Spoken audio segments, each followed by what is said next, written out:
Halo geng, selamat datang kembali. Video hari ini akan menceritakan tentang kisah menyedihkan seorang gadis muda Yahudi yang menjadi korban di kamp pemusnahan Nazi di Auschwitz. Wilhelm Brace dipaksa mengambil foto-foto ketakutan mengerikan dari anak-anak dan para korban saat eksperimen medis tentang kematian mereka di kamp pemusnahan, di mana sekitar 1,5 juta orang dan kebanyakan para Yahudi meninggal dalam Holocaust. Brace yang meninggal pada usia 94 tahun telah menghidupkan kembali horor-horor di Auschwitz. Tetapi ia dianggap sebagai pahlawan setelah ia mempertaruhkan nyawanya untuk melestarikan foto-foto tentang tragedi tersebut dan kemudian membantu proses hukum bagi para Nazi yang menugaskan dia mengambil foto-foto tersebut. Brace sendiri memiliki trauma untuk kembali terjun ke dunia fotografi gara-gara tragedi tersebut. Dia pun tidak lagi pernah memegang kamera. Sebaliknya, ia mendirikan sebuah bisnis pembuatan pembungkus sosis dan menjalani kehidupan sederhana yang sejahtera. Sebuah foto menyayat hati tahanan Nazi yang masih remaja saat di kamp konsentrasi Nazi dirilis oleh Museum Auschwitz di Polandia. Gadis tersebut bernama Czesława Kłocka. Ia lahir pada tanggal 15 Agustus 1928 di sebuah desa kecil di wilayah Zamość, Polandia. Kłocka meninggal di kamp konsentrasi Auschwitz pada usia 14 tahun. Dia adalah salah satu dari ribuan anak korban kejahatan Perang Dunia II Jerman terhadap Polandia. Bersama ibunya, bernomor tahanan 26946, Czesława Kłocka yang bernomor tahanan 26947 dideportasi dan diangkut dari Zamość, Polandia ke Auschwitz pada tanggal 13 Desember 1942. Pada 12 Maret 1943, kurang dari sebulan setelah ibunya meninggal, Kłocka meninggal pada usia 14 tahun.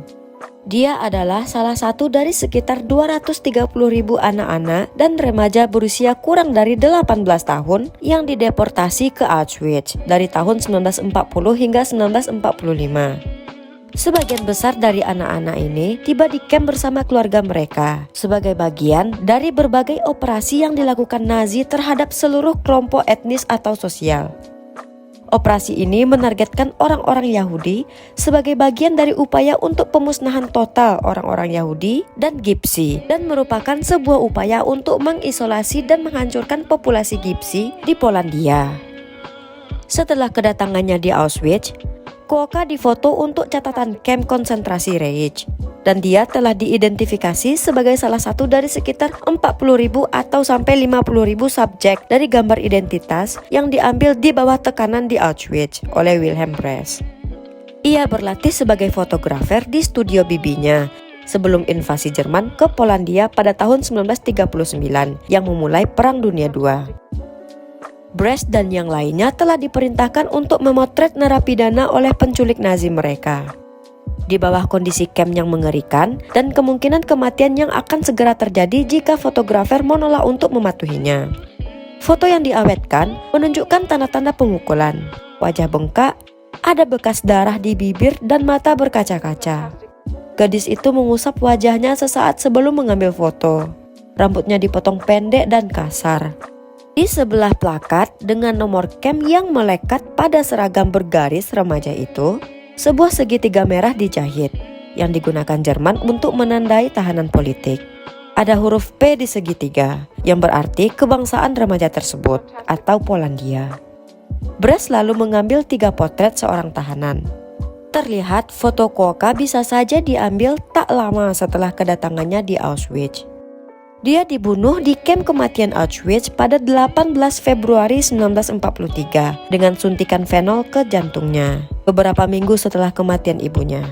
Ini merupakan cara Nazi untuk membunuh tahanan yang tidak perlu dibuang.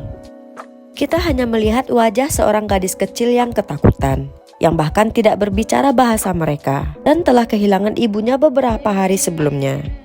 Sungguh mengerikan jika membayangkan apa yang terjadi kepada anak-anak dan remaja yang tidak tahu apapun dan harus mengalami penculikan serta penganiayaan hingga akhirnya dihabisi dengan sangat kejam pada saat Perang Dunia Kedua. Oke geng, sampai di sini dulu video untuk hari ini. Jika kalian suka dengan video ini, jangan lupa tekan tombol like dan komen mengenai ide video ataupun saran-sarannya. Serta, jangan lupa di subscribe channel ini, biar semakin banyak kisah-kisah menarik yang kita ceritakan. See you in the next video, geng. Bye-bye.